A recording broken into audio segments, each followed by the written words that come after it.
Hablando de historia de la TV, en los años 20 fueron efectuados los primeros avances televisivos en todo el mundo. En los 30 salieron las primeras transmisiones públicas, luego fueron creadas las primeras estaciones, ya casi llegando a los 40, con el desarrollo de la industria televisiva en los países considerados potencia.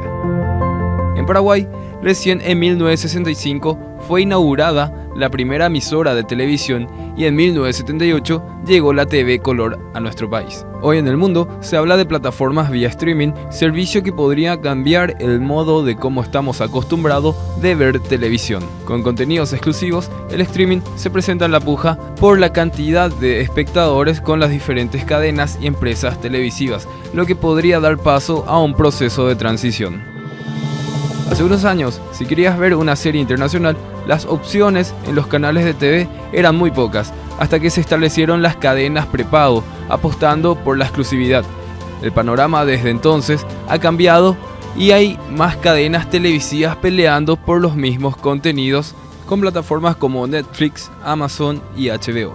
En la fecha, la Asamblea de las Naciones Unidas dará a conocer un ranking actualizado con los programas más vistos de este año.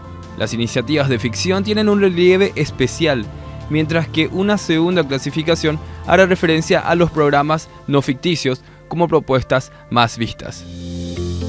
Series como Game of Thrones de HBO y Stranger Things de Netflix han reunido a más de 18 a 30 millones de espectadores en todo el mundo, llegando a superar incluso a los 26 millones de personas que siguieron la transmisión de los premios Grammys en diferentes canales de TV. Un claro ejemplo del proceso transitivo que viene atravesando la televisión convencional.